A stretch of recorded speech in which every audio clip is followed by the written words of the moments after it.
Welcome to the weekly Tuesday edition of Console Gaming News. Today's highlights: Sony has banned the PSN account of its most dedicated fan.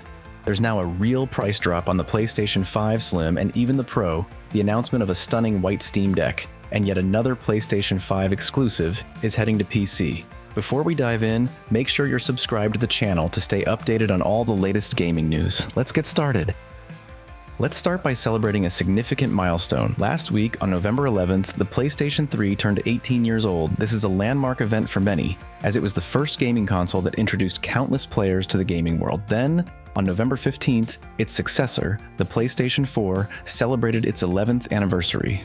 Both consoles hold a special place in our hearts, filled with nostalgia, and we can only hope to look back on the PlayStation 5 with the same warmth in the future.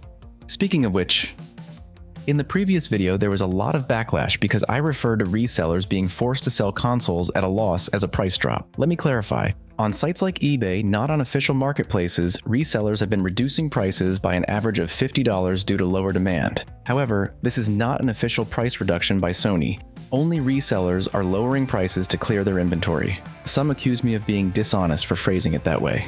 Well, this week, news of more official discount has surfaced. A journalist from GamesRadar spotted that the British online store EE Store is offering the console with a £40 discount. While this may not seem like a huge reduction, remember that the console hasn't even been on the market for a month. Normally, Sony doesn't put its new releases on sale so quickly. So, if you've been planning to buy one, this could be a nice bonus. But before you make your purchase, don't forget to check out the review recently posted on the channel. PlayStation 5 Pro owners are flooding social media with complaints about graphical bugs in various games. One of the main culprits is the newly released Silent Hill 2. This issue has been highlighted on a subreddit where users note that the Silent Hill 2 remake is broken on the new console. The game reportedly features numerous graphical artifacts, with some players stating that they find it unplayable in its current state due to how distracting these issues are. The likely culprit seems to be Sony's new super sampling technology, PlayStation Spectral Super Resolution, PSSR. While the Silent Hill 2 remake has yet to receive a patch update for the PlayStation 5 Pro, the new console's technologies are already being applied, which could explain the graphical errors such as ghosting and flickering seen in the game. As of now, Konami has not provided any comments on the matter. And to add to the previous news, not only do games without a dedicated patch for the new console perform worse, but even some that have received a special update for the PS5 Pro face issues. One such game is Star Wars Jedi Survivor. The problems with this game were highlighted not by players themselves, who could be accused of bias due to variations in monitors and TVs, but by the experts at Digital Foundry, who professionally test games. Digital Foundry essentially gave Star Wars Jedi Survivor on the PS5 Pro a failing grade, citing numerous visual glitches that make the graphics even less appealing than what the base console offers. As a result, the team recommended playing the game without the patch until the developers address these issues. After facing criticism regarding the high price of the PlayStation 5 Pro, Hirohito Tori, Sony's president and CFO, stated that the PlayStation 5 Pro is targeted at hardcore gamers. In his view, the cost of more powerful versions of the PS5 does not negatively impact consumer choices. He also added that the device's target audience consists of hardcore users.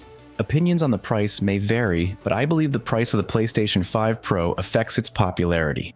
To translate this financial speak into more familiar terms, because the PlayStation brand is so popular, we decided to set the price at a hefty €800 for the device. So if you're a hardcore gamer with a solid income, you'll likely find those €800 somewhere. Essentially much like with iPhones, where people pay a premium for the prestigious brand name.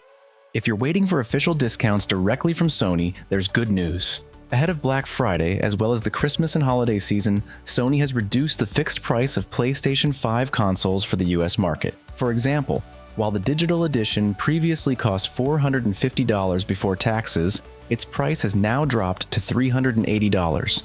It's not a huge discount, but for the end consumer, any price cut is always welcome news. It's still unclear if this price reduction will apply to the European market, but wouldn't it be great to see the digital edition priced below €400? It would certainly be a fantastic opportunity to treat yourself to a holiday gift under the tree. For example, residents of Paraguay, which is located in a duty-free zone, received incredible discounts when the standard PS5 was sold for just $180. However, since the offer was limited, anyone wanting to grab a console had to fight off other eager buyers. During an online presentation, Neil Druckmann confirmed that development on a new narrative game by Naughty Dog began shortly after the release of The Last of Us Part 2 in mid-2020. He now has full creative control over the project, but has no intention of sharing any details just yet. According to various leaks and rumors, this new project will be a fresh franchise set in an open-world environment inspired by the universes of Elden Ring and Inside. Players will reportedly enjoy greater freedom in exploration and narrative integration. If these leaks prove accurate, it's clear this won't be the third installment of The Last of Us, but something entirely new. Whether the project will be successful or not depends on what Naughty Dog delivers. It's quite surprising that following the massive success of the first two The Last of Us games, the studio has chosen to pursue something entirely new rather than continuing to expand the franchise. On the other hand, if the creative well has run dry, it's better to avoid stretching ideas too thin, as that could result in major disappointment. The next news story might give everyday PlayStation users some pause. Hakum, the Guinness World Record holder for the most trophies in PlayStation Network, had his main account banned. His profile boasted 7,312 platinum trophies and 5 Guinness World Records. In early September, his PlayStation Network profile was permanently banned without explanation. Later, he received a WhatsApp message claiming that all his personal data had been leaked to the dark web by people who had bribed PlayStation employees. As proof, they sent him photos and videos of PlayStation Network administrators' computers.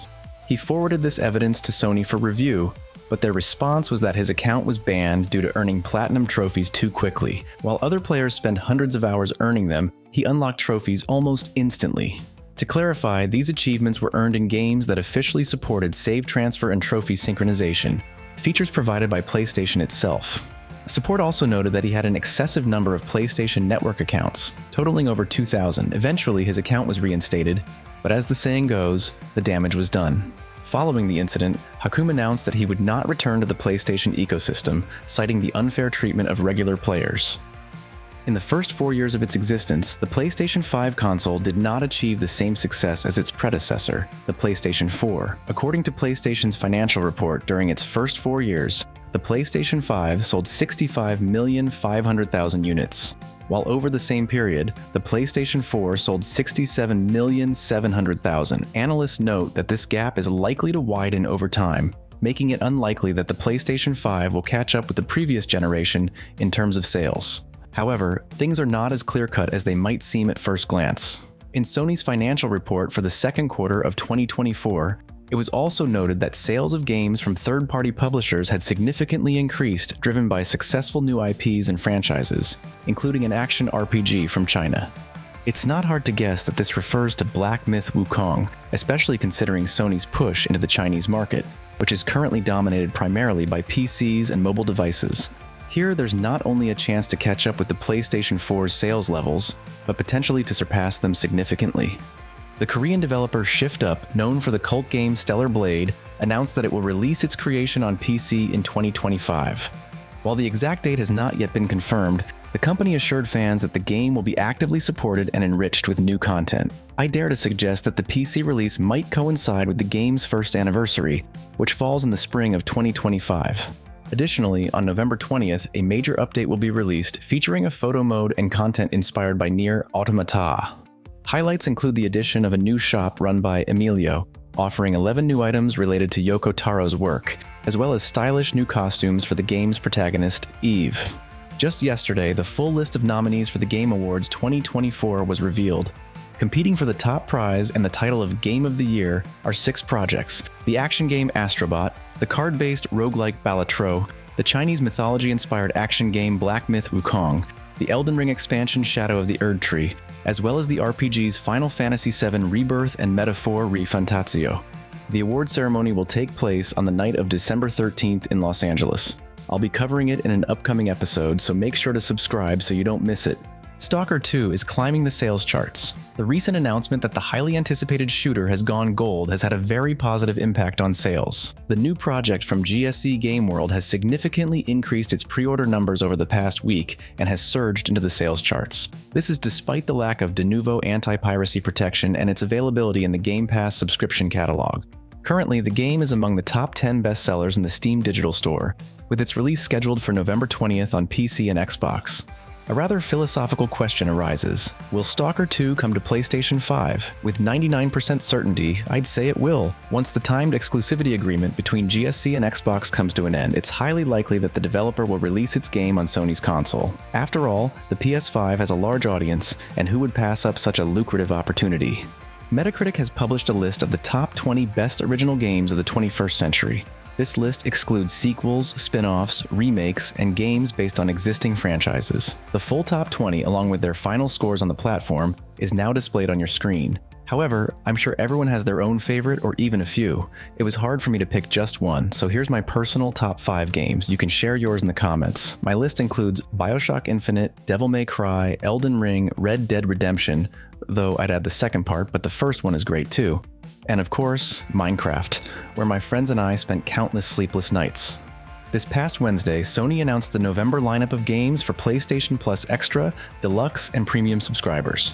Overall, the audience seemed quite satisfied. The lineup includes GTA 5, yes, it's a re-addition to the catalog, Dying Light 2, MotoGP 24, Like a Dragon Ishin, Chivalry 2, and several other indie titles. Owners of the second-generation PSVR were treated to Synapse as well as Blood Omen Parts 1 and 2 and Resistance Parts 1 and 2. These games became available on the very day this video was released, November 19. Another setback for Sony. Early reviews of LEGO Horizon Adventures have scored 73 out of 100 on the review aggregator OpenCritic. The game has been praised for its family-friendly vibe, visuals, and witty dialogue, but criticized for repetitive gameplay and short length. For some players, the story mode took only 4 to 6 hours to complete, which is considered very short by modern gaming standards, especially given the price Sony is asking. In addition to PlayStation 5, the game was also released on Nintendo Switch and PC. Notably, the peak player count on Steam reached only 602, which is quite disappointing. The studio Embark, creators of the free-to-play team shooter The Finals, has unveiled their new project, Ark Raiders. This evacuation action game set in a futuristic world is slated for release in 2025 on PlayStation 5, Xbox Series, and PC. In terms of gameplay, the game is very similar to The Division, but it remains unclear how it will be distributed. Will it follow the free-to-play model or come with a standalone price? Following the release of the Steam Deck OLED, Valve has launched a new limited edition Steam Deck White a year later. Priced $30 higher than the base model, it features the same specifications as the Steam Deck OLED but boasts an incredibly stunning white color. The buttons and trackpads are also painted light gray to blend in seamlessly, unlike the design on the ROG Ally. To prevent scalping and shortages, sales are limited to 1 unit per customer. You can purchase it right now if any are still available. As for the next generation Steam Deck 2, Valve has yet to share any details.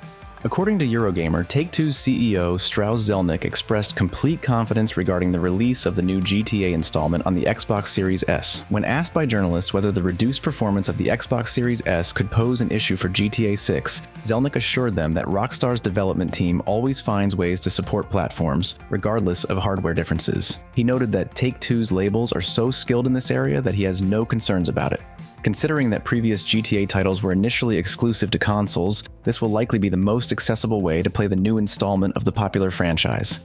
Well folks, that's it for today. Thanks for watching. Don't forget to subscribe so you don't miss us next week, and we'll see you in the next episode.